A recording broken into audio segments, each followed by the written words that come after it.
kita sebagai orang dewasa saja terlena. Apalagi kalau anak-anak gitu kan, di slide diganti lagi, YouTube belum selesai, berarti dia bisa pilih yang lainnya. Karena itu beragam warnanya, beragam ceritanya, dan menurut dia bisa memilih apa yang menarik buat dia tanpa tahu kontennya apa, gitu ya. Nah, di sini ada penjelasannya anak usia dini itu anak yang berada dalam rentang usia 0 sampai 6 tahun. Ada suatu pendapat yang mengatakan jika anak usia dini adalah yang berusia 0 sampai 8 tahun. Jadi sampai usia kelas 2 SD kurang lebih. Itu merupakan masa periode emas.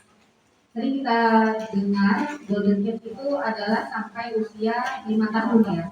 Ternyata telah direvisi karena golden age itu sebetulnya sampai 6, tidak ada yang menyatakan sampai 8 tahun. Jadi masa-masa di mana anak dibentuk karakternya, dibimbing, kemudian dipahamkan norma-norma yang ada di dalam keluarganya dan lingkungan terdekatnya.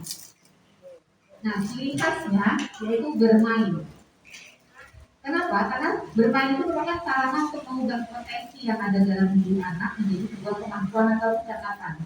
Jadi selayaknya misalnya Bapak Ibu memasukkan anaknya di PAUD, itu memang potensinya dia hanya belajar, bermain, mengenal lingkungannya. Karena apa? Tiap-tiap anak itu sudah memiliki potensinya masing-masing. Dan kalau kita simulasi, yang kalau kita asah, dia bisa bertambah kemampuannya, dia bisa bertambah kecakapannya, dia bisa lebih ahli misalnya begitu. Jadi yang tadinya punya kemampuan misalkan di bidang naturalistik, dia sayang dengan lingkungan, tanaman, hewan, atau yang di bidang hubungan sosial antara satu orang dan orang lainnya, komunikasinya bagus. Kalau terstimulasi, dia mungkin bisa menjadi pemimpin di antara teman-temannya yang berani lebih banyak berbicara, secara bahasanya bagus. Tapi kalau tidak terstimulasi, kalau di misalnya di rumah terstimulasi oke, tapi kalau kebanyakan main gadget gitu ya, anak kan pola komunikasi hanya satu arah, dia nggak bisa tektokan dengan lawan bicaranya, lawannya hanya screen gitu, dimana itu monoton, tidak bergerak, tidak memberikan informasi, tidak memberikan feedback gitu ya. Kemudian ini ada pedoman screen time dari WHO ya. Bayi kurang dari 1 tahun itu aktivitas fisiknya lebih banyak ke permainan interaktif antara orang dengan orang lainnya. Jadi ada istilahnya komunikasi dua arah.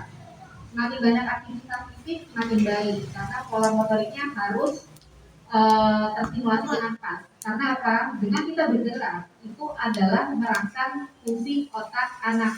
Jadi kognisinya, fungsi intelijensinya akan terstimulasi. Kemudian tummy time itu maksudnya tengkurap ya. Durasinya 30 menit, bukan 30 menit, 30 menit ditinggal gitu kita lihatin di apa di waktu ini 30 menit, enggak 30 menit dengan jeda waktu, bisa 5 menit, nanti diangkat lagi aktivitas fisik yang lain, kemudian tengkurap lagi gitu. Nah, tidak mengekang bayi lebih dari 1 jam dalam satu waktu. Maksudnya mengekang itu adalah menaruh bayi di misalnya di stroller atau di baby walker. Jadi anak ditaruh di situ terus tanpa ada aktivitas yang lainnya. Misalkan kita bekerja atau kita melakukan aktivitas yang lain, tapi anak ditaruh di situ. Gitu. Kemudian screen time tidak disarankan untuk bayi di bawah 1 tahun. Gitu ya. Saya ingat sekali waktu itu anak saya berusia kurang lebih 1,5 tahun. 1,5 tahun belum ada kata-kata yang muncul. Itu saya udah deg-degan dan keluar. Babak-babaknya keluar, tapi dibandingkan dengan perkembangannya kakaknya, adiknya yang laki-laki ini, 1,5 tahun itu cuma keluar kata ja, mau dia menunjuk apa itu ja. Setelah saya introspeksi diri, oh iya ternyata ketika anak pertama, anak kedua, memang gender itu menjadikan suatu maksudnya perkembangan anak secara gender itu memang berbeda. Perempuan dan laki-laki memang mengalami perkembangan yang berbeda. Kakaknya juga perempuan, 1 tahun sudah bisa nyanyi, sudah bisa melafalkan beberapa lagu walaupun tidak jelas pronunciation-nya. Nah ketika si anak ini 1,5 tahun baru berbicara cuma biasa, saya udah khawatir.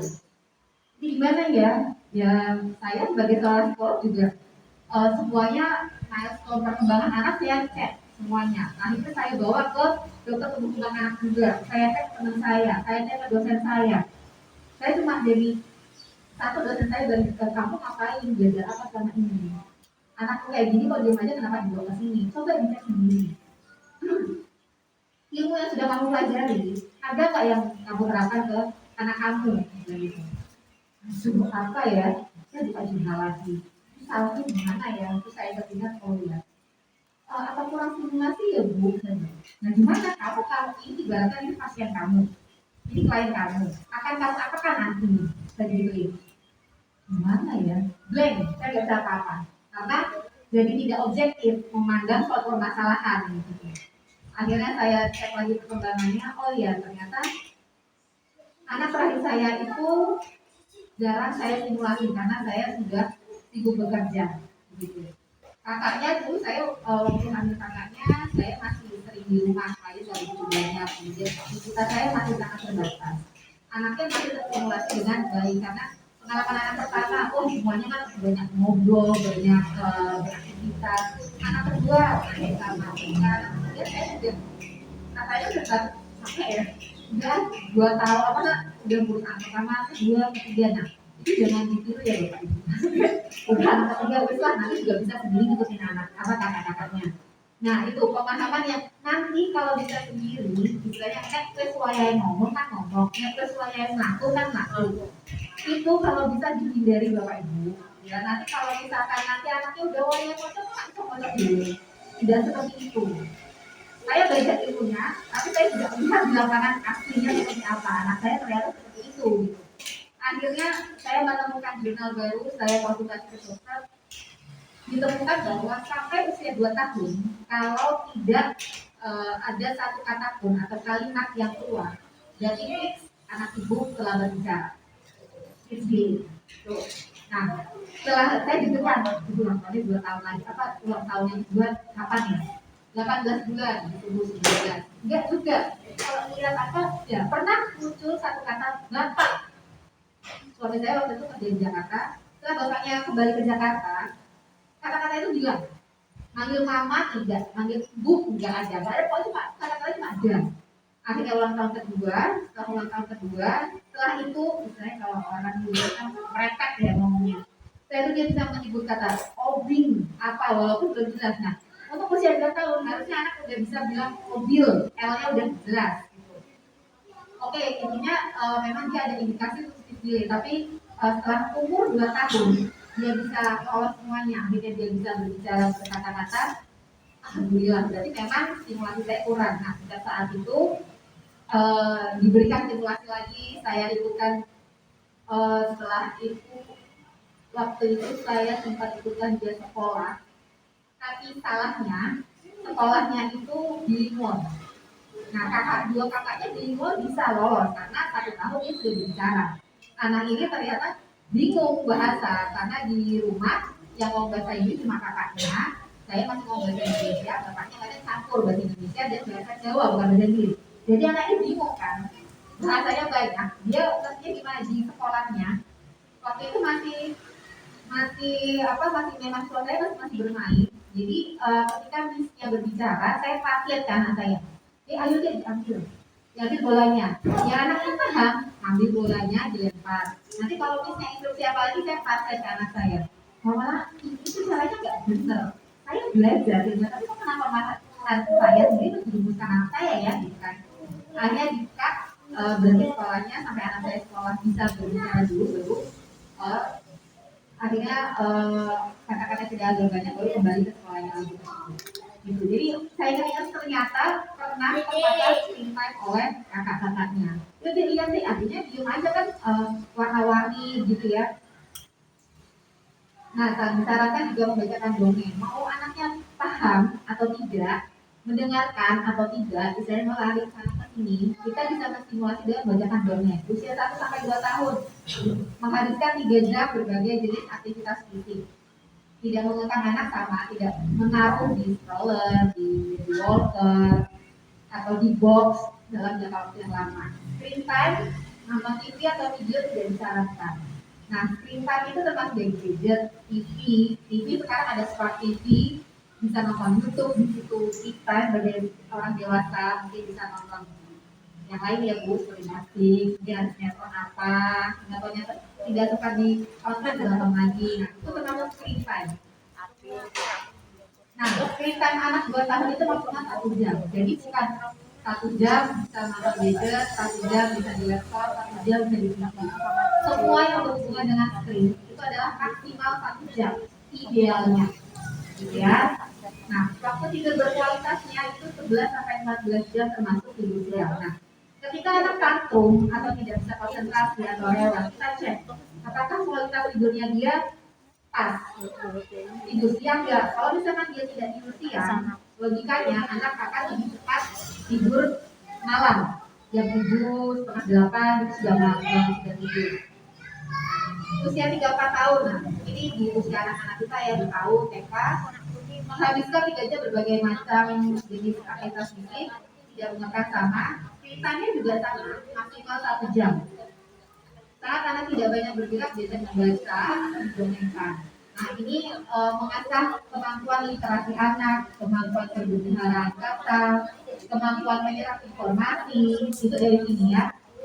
Waktu tidur berkualitasnya memang berkurang karena aktivitas fisiknya sudah lebih banyak.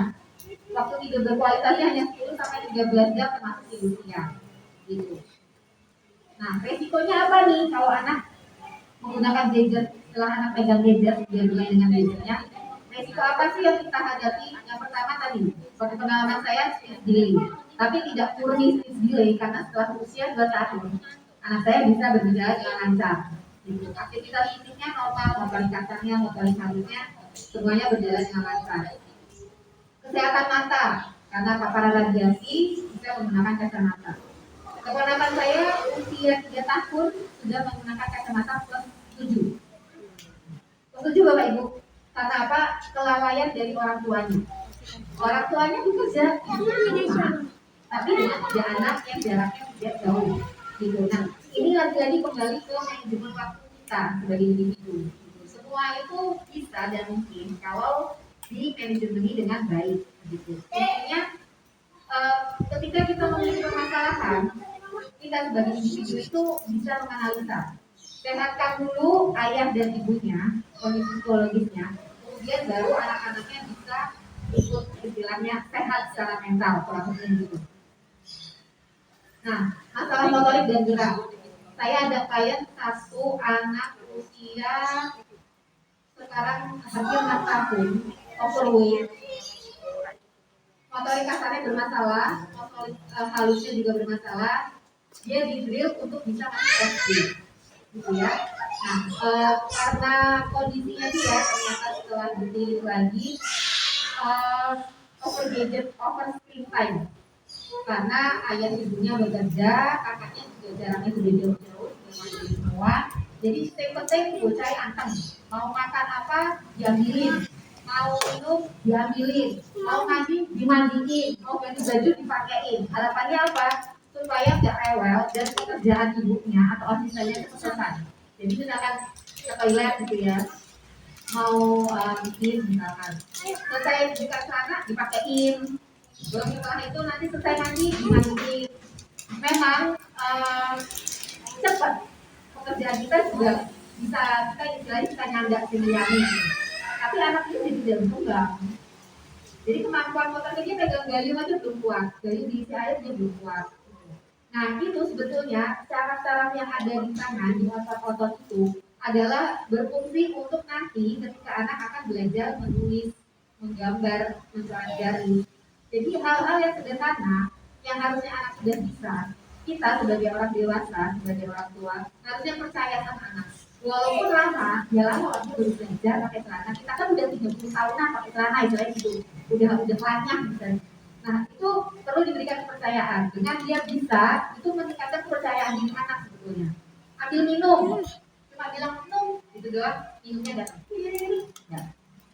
Susu, mau susu apa? Jadi orang dewasa lainnya mentransfer ilmunya apa? Mentransfer maksudnya dia. Jadi dukun semuanya. Susu coklat, susu putih ya. Kayaknya kalau jam 12 itu biasanya coklat, ada susu coklat. Bilalah anaknya minum. Nah, berarti itu kan terjadi pembenaran. Oh, berarti tiap jam 12 kalau misalkan dia minta susu, berarti yang diambil susu coklat. Nah, sore mau mimi, mimi apa? Pokoknya mimi. Nah, oh minum ya air putih, anaknya minum. Anaknya sendiri jadi